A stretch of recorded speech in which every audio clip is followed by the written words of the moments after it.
الذي أرسل رسوله بالهدى ودين الحق ليظهره على الدين كله وكفى بالله شهيدا أشهد أن لا إله إلا الله وحده لا شريك له وأشهد أن محمدا عبده ورسوله اللهم صل على محمد وعلى آل محمد قال رسول الله صلى الله عليه وسلم اتق الله حيثما كنت وأتبع السيئة الحسنة تمحوها وخالق الناس بخلق حسن رب اشرح لي صدري ويسر لي أمري واحلل عقدة من لساني يفقهوا قولي أما بعد.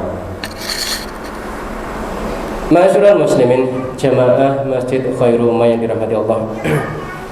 Saya cukup yakin bahwasanya Ramadan tahun ini berbeda dengan Ramadan tahun lalu, di mana ada saudara, kerabat atau teman kita yang Ramadan tahun lalu masih berramadan, benar kalimatnya ya. Pokoknya melewati Ramadan bersama kita. Dengan izin Allah, beliau sudah berpulang terlebih dahulu. Enten nih. Tahun lalu masih Ramadan bareng kita. Tahun ini dengan izin Allah sudah dipanggil duluan. Dan kita dipertemukan dengan Ramadan, bulan yang mulia, bulan penuh ampunan, bulan penuh rahmat. Apakah berarti kita lebih mulia dari kerabat kita tadi? Sering disinggung ya kisah tentang dua orang, yang pertama meninggal lebih dulu, yang kedua bertemu Ramadan. Ternyata yang bertemu Ramadan masuk surga duluan. Nah, apakah kita sepede itu? Bisa jadi malah kita ini lebih banyak dosanya, sehingga Allah pertemukan kita dengan bulan Ramadan. Allah beri kita kesempatan untuk bertaubat. Sebagaimana yang kita ketahui, Ramadan adalah bulan penuh ampunan. Bisa jadi dosa kita lebih banyak dari kerabat kita yang berpulang lebih awal tadi. Dan ini adalah nikmat dari Allah. Maka sudah sewajibnya kita mengucap syukur alhamdulillah karena dipertemukan dengan bulan Ramadan. Tidak usah terlalu pede kita lebih dulu masuk surga. Tidak usah terlalu pede duluan. Bisa jadi malah sebaliknya, dosa kita lebih banyak. Allah masih sayang sama kita, maka dikasih kesempatan buat taubat di bulan Ramadan. Allah Azza wa Jalla melimpahkan begitu banyak nikmat. Nikmat iman, Islam, sehat, kesempatan, dan salah satunya ditunjukkan kita bisa sholat berjamaah malam hari ini.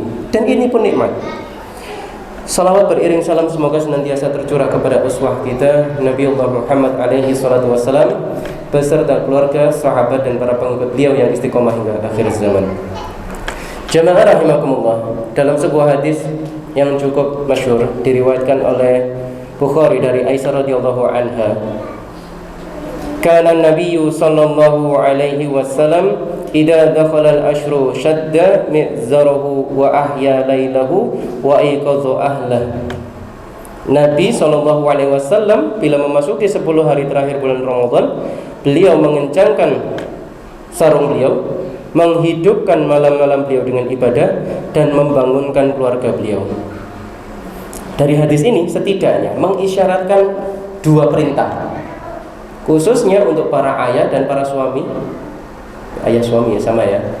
Yang pertama adalah beramal solih, yaitu menghidupkan 10 hari terakhir di bulan Ramadan. Yang kedua, apa nih Bu? Berdakwah kepada keluarganya. Kalau Rasulullah pingin soleh sendirian, tidak mungkin keluarganya dibangunkan.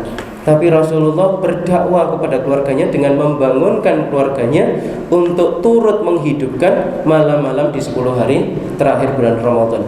Dan inilah ciri seorang pemimpin, mengerjakan terlebih dahulu suatu kebaikan, lalu mengajak orang yang berada dalam tanggung jawab kepemimpinannya untuk mengerjakan kebaikan yang sama. Dalam hal ini ayah dalam rumah tangga ya. Seorang ayah yang melewati bulan Ramadan ini dengan baik, fa insyaallah Ramadan akan menjadikan dia seorang pemimpin rumah tangga yang baik. Kenapa penting seorang ayah harus bisa beramal soleh dan mengajak keluarganya? Karena ini sesuai dengan perintah Allah Azza wa Jalla. Jadi ciri pemimpin yang pertama yaitu keteladanan. Allah berfirman dalam surah At-Tahrim ayat 6, A'udzu billahi minasyaitonir rajim. Ya ayyuhalladzina amanu qu anfusakum wa ahlikum nara wa quduhan nas wal hijarah. Wahai orang-orang yang beriman, peliharalah dirimu dan keluargamu dari api neraka yang bahan bakarnya manusia dan batu. Itu tugas utama seorang suami, bukan ngasih makan yang enak, yaitu memang sudah seharusnya, tapi bukan itu. Baju yang bagus, rumah yang indah, yang megah, bukan. Tapi mendidik anak dan istrinya dan menjauhkannya dari api neraka.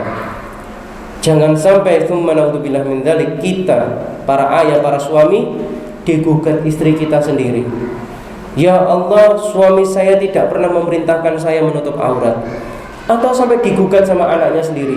Ya Allah, ayah saya tidak membangunkan saya sholat subuh.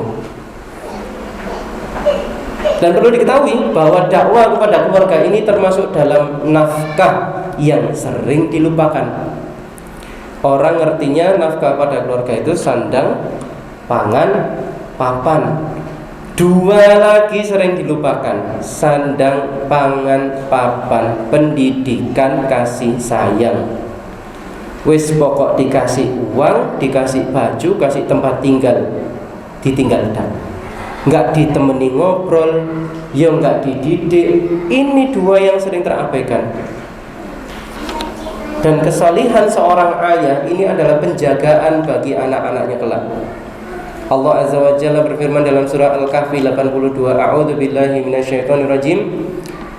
Wa ammal jidaru fakana li gulamaini yatimaini fil madinah wa kana tahtahu kanzul lahumā wa kana abūhumā shāliḥan.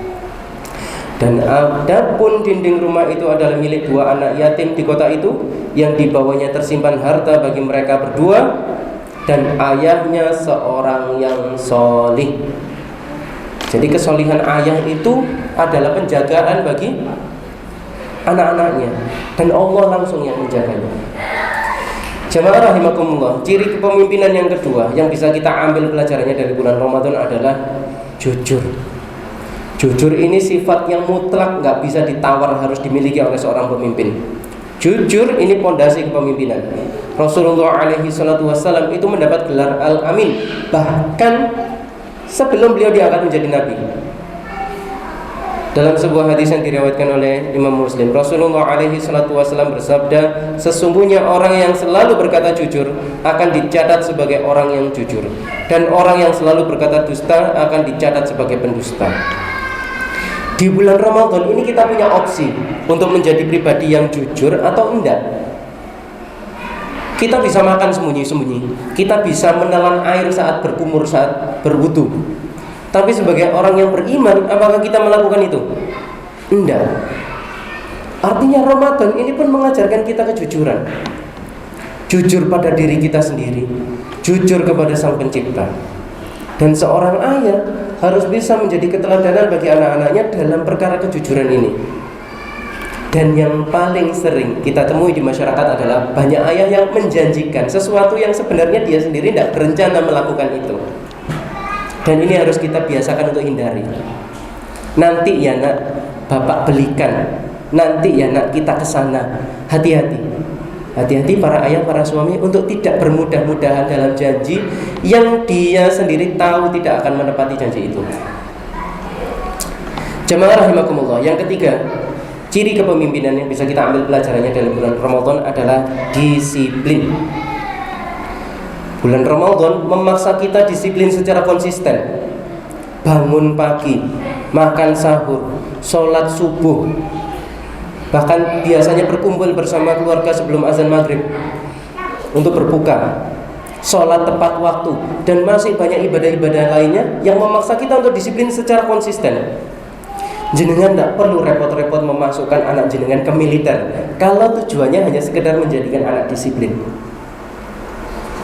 Kalau kita para ayah bisa memaksimalkan bulan Ramadan ini dengan aktivitas-aktivitas yang terjadwal, disiplin, insya Allah mengajak anak istri kita untuk meneladani kita dan disiplin seperti kita mudah. Jamaah rahimakumullah, ciri kepemimpinan keempat yang bisa kita ambil dari bulan Ramadan adalah sabar dan mengendalikan emosi. Dari Abu Hurairah radhiyallahu an bahwasanya Rasulullah alaihi salatu wasallam bersabda, puasa adalah tameng. Apabila salah seorang di antara kalian berpuasa, maka janganlah ia berkata kotor dan melakukan perbuatan bodoh. Apabila terdapat seseorang memusuhinya atau mencelanya, maka hendaklah ia mengatakan, aku sedang puasa. Seorang ayah sebagai pemimpin dalam rumah tangga yang menjalankan puasa Ramadan ini dengan baik, sudah seharusnya bisa mengendalikan dirinya, bisa mengendalikan emosinya, mengendalikan ucapannya. Bahkan kami rasa orang marah saat puasa itu kok kayaknya males, perut kosong mau marah itu ya wis lah. Jadi insya Allah Ramadan ini mengajarkan kita untuk menjadi pribadi yang bisa mengendalikan diri, gak gampang murid-murid. Jamaah rahimakumullah, ciri kelima yang bisa kita ambil pelajaran dari bulan Ramadan adalah empati dan kepedulian sosial. Sudah masyhur kita tahu bahwasanya kedermawanan Rasulullah itu melebihi angin yang berhembus di bulan Ramadan. Kita lihat bersama-sama. Kita sendiri, mengaca ke diri kita sendiri. Bulan apa jenengan paling banyak bersedekah? Ramadan. Bulan apa jenengan paling mudah untuk berbagi makanan? Ramadan. Maka seorang ayah yang menjalankan Ramadan tahu fadilah sedekah ini, gemar berbagi, menjadi teladan bagi anak dan istrinya untuk gemar berbagi, peduli kepada orang lain. Tentu nafkah yang paling utama adalah kepada keluarganya terlebih dahulu, karena itu yang menjadi tanggung jawab seorang ayah. Jadi pemimpin yang hebat tidak sekedar memikirkan kebutuhannya sendiri, harus memikirkan peduli terhadap orang lain. Jemaah rahimakumullah, tentu masih ada banyak pelajaran yang bisa kita ambil dari bulan Ramadan. Dalam hal ini adalah menjadikan Ramadan sebagai sekolah kepemimpinan bagi kita, khususnya para ayah. Namun setidaknya 5 poin di atas tadi cukup mewakili bahwasanya bulan Ramadan menggembleng kita, mendidik kita menjadi sebuah akademi kepemimpinan. Kalau kita mau bicara yang lebih jauh, fit and proper test di tingkat pejabat sebenarnya mudah. Bagaimana mereka menjalani Ramadannya? Bagaimana mereka ini memaksimalkan Ramadannya? Bagaimana mereka ini memaksimalkan 10 hari terakhir Ramadannya? Bagaimana keluarganya dididik? Jika dia orang yang berkecukupan, bagaimana kondisi orang-orang di sekitarnya? Maka kita harus persiapkan generasi-generasi berikutnya sebagai pemimpin masa depan umat ini melalui bulan Ramadan. Karena ada satu kaidah yang harus kita pahami, tidak ada yang namanya kebetulan. Yang ada adalah kesempatan bertemu dengan kesiapan. Menyiapkan anak-anak kita ini untuk menjadi pemimpin masa depan bisa kita mulai dengan aktivitas di bulan Ramadan. Jalani bulan Ramadan dengan baik, maka Ramadan akan membentuk kita menjadi pribadi yang bertanggung jawab, memiliki teladan yang baik, disiplin, jujur, sabar, dan memiliki kepedulian sosial terhadap sesama. Insya Allah kita akan melahirkan generasi-generasi pemimpin masa depan umat Islam melalui bulan Ramadan. Wallahu a'lam bishawab. Segala kebenaran dari Allah Azza wa Jalla. Jika ada salah itu murni dari saya. Semoga yang sedikit bisa bermanfaat. Semoga Allah jadikan kita semuanya pribadi-pribadi yang bisa menjadi pemimpin dalam rumah tangga kita masing-masing. Lebih khusus lagi bisa melahirkan atau mendidik, mencetak pemimpin yang akan memimpin umat ini di masa depan. Semoga Allah terima amal ibadah kita, mengampuni dosa-dosa kita dan keluarga kita, menjaga kita istiqomah hingga akhir Ramadan, wabil khusus istiqomah selepas bulan Ramadan. Barakallahu fikum, hadanallahu wa iyyakum ajmain. Subhanakallahumma wa bihamdika asyhadu an la ilaha illa anta astaghfiruka wa atubu ilaik. Wassalamualaikum warahmatullahi wabarakatuh.